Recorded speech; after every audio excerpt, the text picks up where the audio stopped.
आज Doubtnut app download करें। Doubtnut पर अपने सभी गणित, रसायन विज्ञान, भौतिक विज्ञान और जीव विज्ञान के डाउट्स का करो सफाया। बस प्रश्न की फोटो खींचो, एक ही प्रश्न को क्रॉप करो और तुरंत वीडियो सोल्यूशन पाओ। अभी डाउनलोड करें। दोस्तों हमारा प्रश्न है प्रोपेन वनॉल का क्षारीय केमिनोफोर के साथ ऑक्सीकरण। ठीक है, ये हमारा पहला प्रश्न है। इसमें कई सारे प्रश्न हैं। चलिए पहला प्रश्न हम देख लेते हैं। तो प्रोपेन वनॉल को देखो किस तरह बनाएंगे। तो प्रोपेन वनॉल मतलब इसमें कितने कार्बन होंगे? इसमें कुल हमारे पास 3 कार्बन होंगे क्योंकि प्रोपेन है। ठीक है, तो CH3, ठीक, और फिर क्या होगा CH2, फिर CH2 और फिर OH। इसका नाम लिख देते हैं प्रोपेन वनॉल। तो ये क्षारीय केमिनोफोर के साथ ऑक्सीकरण कर रहा है, मतलब यहाँ पर हम लिखेंगे केमिनोफोर। और केमिनोफोर हमें पता है क्या होता है। केमिनोफोर एक प्रबल ऑक्सीडेंट है। ठीक है, तो फिर इससे हमें क्या प्राप्त होता है? हमें प्राप्त होता है यहाँ पर एक नवजात ऑक्सीजन आता है। ठीक है, मैकेनिज्म की बात करें तो पहले हमें मिलता है एक इंटरमीडिएट के तौर पे CH3, CH2 और फिर यहाँ CHO। ठीक, ये हमारा क्या बनता है? ये हमारा बनता है प्रोपेनल। ठीक है, मतलब एल्डिहाइड बनता है। फिर हमारा क्या होता है? फिर ऑक्सीडेंट होता है, फिर ऑक्सीकरण होता है, नवजात ऑक्सीजन यहाँ लेते हैं। फिर यहाँ पर क्या हो जाता है? फिर यहाँ पर होता है CH3, CH2, COOH। ये हमारा क्या बन गया बच्चों? ये हमारा बन गया प्रोपेनोइक अम्ल। ठीक है, प्रोपेनोइक अम्ल। तो आपको एक चीज याद रखनी पड़ेगी। तो पहले क्या हुआ? पहले ऑक्सीकरण हुआ किसका? प्रोपेन वनॉल का। फिर प्रोपेन वनॉल का जब ऑक्सीकरण हो गया तो फिर यहाँ पर CH3, CH2, CHO बना। जब पूर्ण रूप से ऑक्सीकरण हो जाता है तो प्रोपेनोइक अम्ल बनता है। ठीक है, ये एक इंटरमीडिएट प्रोडक्ट है, इंटरमीडिएट उत्पाद है। ठीक है, चलिए अब दूसरा हमारा दिया गया है ब्रोमीन के CH2 में फिनॉल के साथ अभिक्रिया। ठीक है, तो दूसरा देख लेते हैं मैकेनिज्म के साथ। यहाँ पर हमारा ब्रोमीन है कि CH2 में फिनॉल के साथ। तो फिनॉल का सूत्र देखो इस तरह से कुछ होता है। ठीक, यहाँ पर क्या लगा होता है? OH। थोड़ा ढंग से बना लें। तो पहले इसकी अभिक्रिया देख लेते हैं, फिर इसकी क्रियाविधि देखते हैं, मतलब फिर इसकी मैकेनिज्म देखते हैं। ये हमारा क्या बन गया? ये हमारा बन गया फिनॉल। ठीक है, ये हमारा फिनॉल बन गया। अब फिनॉल से में क्या लिया जा रहा है? CH2 लिया जा रहा है और साथ में क्या लिया जा रहा है? साथ में ब्रोमीन। और CH2 में पता है कैसा है? CH2 हमारा नॉन पोलर होता है, अध्रुवीय होता है। ठीक है, तो यहाँ पर हमने CH2 ले लिया और साथ में क्या ले रहे हैं? और साथ में ब्रोमीन, यहाँ पर 2Br ले लिया। तो देखिए हमारा प्रोडक्ट क्या बनता है? हमारा उत्पाद जो बनता है यहाँ पर, एक तो हमारा बनता है माइनर प्रोडक्ट बनता है, मतलब कम उत्पादन में होता है हमारा ऑर्थो ब्रोमोफिनॉल। ठीक है, यहाँ पर आ जाता है OH और यहाँ आ जाता है Br। तो इसका नाम ऑर्थो ब्रोमोफिनॉल है क्योंकि ऑर्थो ब्रोमो लिखा लगा है, तो ऑर्थो। ठीक है, O से ऑर्थो हो गया हमारा। फिर यहाँ पर लिख देंगे ब्रोमो। ठीक, और फिर OH, ये हमारा बेंजीन में OH लगा तो ये नाम पड़ गया ऑर्थो ब्रोमो फिनॉल। और ये हमारा लेस अमाउंट में बनता है, कम उत्पाद बनता है। दूसरा जो हमारा बनता है वो हमारा बनता है पैरा ब्रोमोफिनॉल। ठीक है, तो यहाँ OH और यहाँ पर Br, तो पैरा पोजीशन पर यहाँ पर लगा है हमारा Br, तो ये इसलिए हो गया पैरा ब्रोमोफिनॉल। तो इसका ये हमारा मेजर प्रोडक्ट हुआ, मतलब ये हमारा मुख्य उत्पाद हुआ। ज़्यादा प्रोडक्ट यही होता है, ये बहुत ही कम मात्रा में बनता है। और इसका नाम लिख दे रहे हैं हम पैरा ब्रोमो, ठीक है, फिनॉल। अब हम इसकी क्रियाविधि देख लेते हैं संक्षिप्त में। ठीक है, चलिए ये हमारी अभिक्रिया हो गई। अब हम क्रियाविधि देखेंगे, मतलब मैकेनिज्म। तो क्रियाविधि में देखिए इसके क्या होता है। फिनॉल को कुछ इस तरह लिख देते हैं। ठीक है, इस तरह फिनॉल को लिखते हैं, यहाँ OH लगाते हैं। ठीक, इस जगह हमने OH लगाया और प्लस क्या किया? 2Br था हमारा, एक Br इस तरह से और एक Br इस तरह से। ठीक, इसके पास इलेक्ट्रॉन कितना होगा? 1 2 3 4 5 6। एक इलेक्ट्रॉन बंद बनाने में दे दिया होगा। ठीक है, 1 2 3 4 5 6। फिर क्या होता है देखिए, इसके पास क्या होगा? पार्शियली निगेटिव आवेश आ जाएगा, आंशिक ऋण आवेश। यहाँ पर आंशिक धन आवेश आ जाता है। इसके पास आंशिक धन आवेश और इसकी विद्युत ऋणात्मकता ज्यादा ऑक्सीजन की, इसलिए आंशिक ऋण आवेश। ठीक है, तो अब फिर ये बनेगा क्या? यहाँ पर हमारा ये Br प्लस एक इलेक्ट्रोफाइल बन जाता है, इलेक्ट्रॉन इसने ही बन जाता है। ठीक है, और साथ में एक Br माइनस। इस तरह से निकलता है। फिर क्या होता है, यहाँ पर हमें पता है जो CH2 था वो CH2 की पोलैरिटी मतलब अध्रुवी था, ठीक है। और जो इसका ध्रुवीकरण है, इसकी जो पोलैरिटी है फिनॉल की, वो किस किस पर निर्भर करती है, वो ये Br+ के जनरेशन, Br+ के उत्पादन पर निर्भर करती है, ठीक है। तो इस कारण हम कह रहे हैं Br+ क्या है, Br+ इलेक्ट्रोफाइल है, मतलब इलेक्ट्रॉन स्नेही है, ठीक है। इसलिए जो रिएक्शन होगा वो क्या होगा, वो हमारी होगी किसके एब्सेंस में, किसके मतलब मौजूद नहीं रहेगा, लेविस अम्ल के एब्सेंस में होगी, मतलब लेविस अम्ल के मौजूदगी में नहीं होगी, ठीक है। और ये हमारा Br+ यहाँ पर क्या है, इलेक्ट्रॉन स्नेही। फिर क्या होता है देखिए, फिर हम कुछ इस तरह से फिनॉल को लिखते हैं, ठीक। इस तरह से हमने फिनॉल को लिखा, बंद दिखा देते हैं अंदर इस तरह से, और यहाँ पर हमारा OH था, ठीक, आपको जैसा पता है। और फिर क्या हुआ, यहाँ पर ये वाला बंद इधर आया, ठीक है। तो यहाँ पर यहाँ से बंद टूटा है तो यहाँ पर क्या आएगा, धन आवेश आ जाएगा, ठीक। जहाँ से बंद निकला है वहाँ पर क्या आ जाएगा, वहाँ पर धन आवेश आ जाएगा, ठीक। यहाँ पर अपना Br+ आ गया और यहाँ से निकला और ये वाला इसको Br को जोड़ लेगा, ठीक है। फिर देखो क्या बन जाएगा, फिर हमारा यहाँ पर यहाँ बंद आ गया, यहाँ बंद आ गया, लेकिन यहाँ से निकला तो यहाँ पर धन आवेश जहाँ से निकलता है, ठीक है, वहाँ पर जो इलेक्ट्रॉन देता है वो धन आवेश धारण करता है, तो यहाँ पर इसलिए धन आवेश आ गया। तो यहाँ पर एक H निकला और एक Br, इसका कार्बन वाला H, तो इसको H को हम इस तरह दिखा दे रहे हैं निकाल के, ठीक है। और यहाँ पर Br, और यहाँ पर क्या आया, यहाँ पर OH, ठीक है। और फिर क्या होता है, ये जो H+ है, ये H है, सॉरी, ये जो H जुड़ा है ये निकल जाएगा, और ये जब निकलेगा तो हमारा Br खाली बचा रहेगा, ठीक है। एक यहाँ पर हमने OH जोड़ दिया और यहाँ पर हमारा Br ऑर्थो पे, ठीक है। तो इस यहाँ पर हमारा Br आ जाएगा।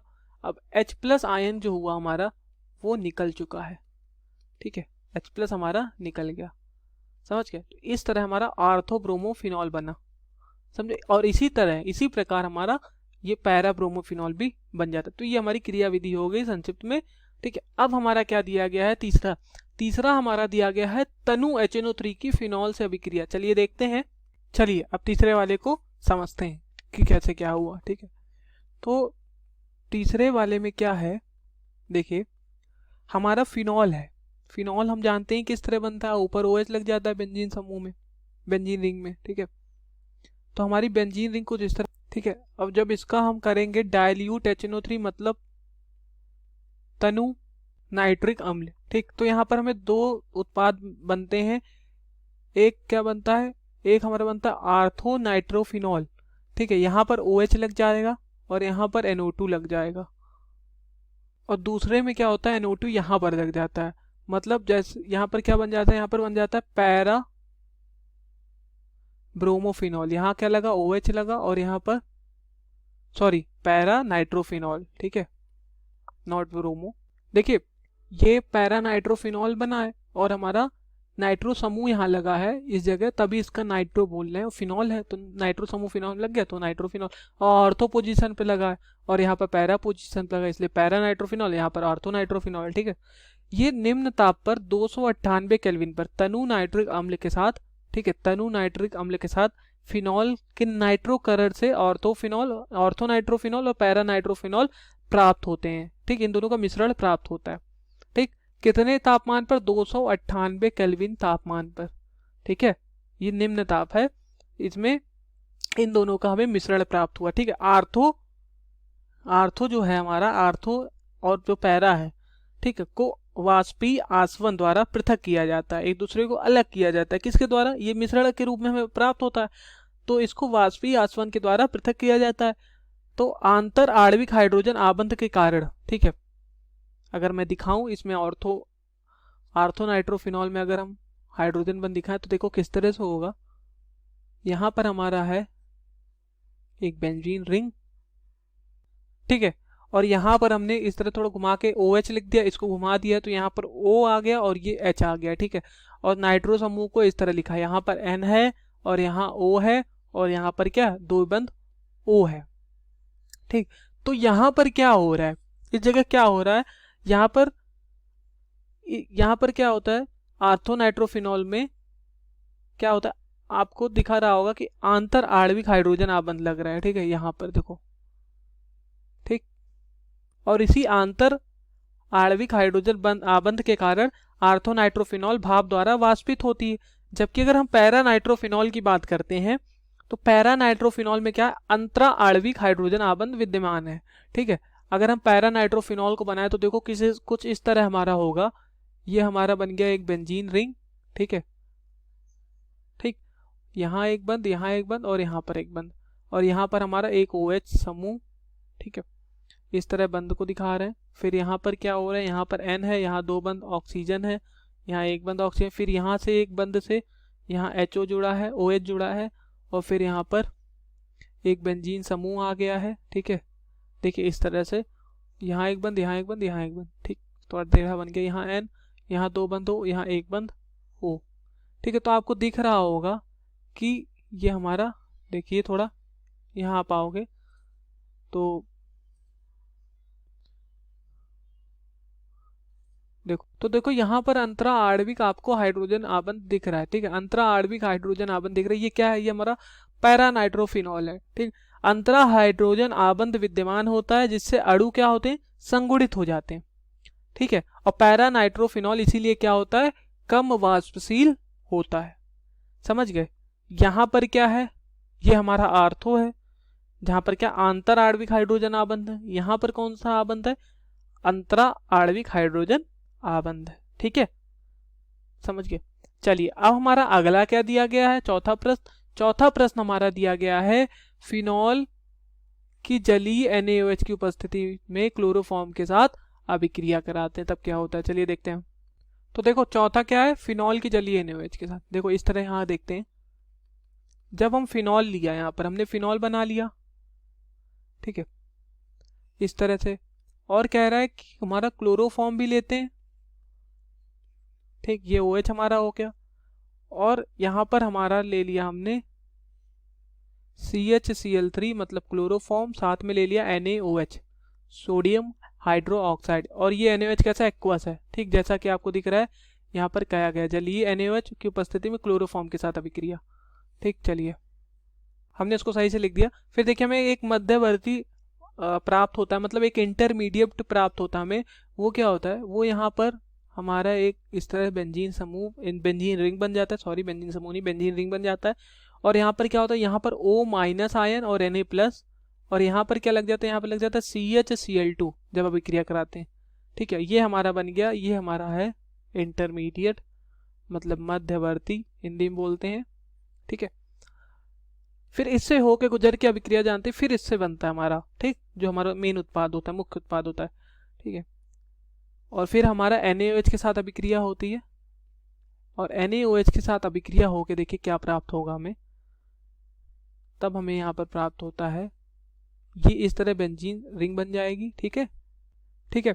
फिर ये हमारा बना, और यहाँ पर क्या होगा, यहाँ पर आ जाएगा O-, यहाँ पर O-Na+, ठीक है, एक ही बंद है ये, और यहाँ पर क्या आ जाता है CHO, ठीक है। फिर इसका H+ से अभिक्रिया तो करते हैं, ठीक, इसका हमने हाइड्रोजनीकरण करा है। फिर देखो क्या बन जाएगा, हमारा सैलिसिल एल्डिहाइड बन जाएगा, ठीक है।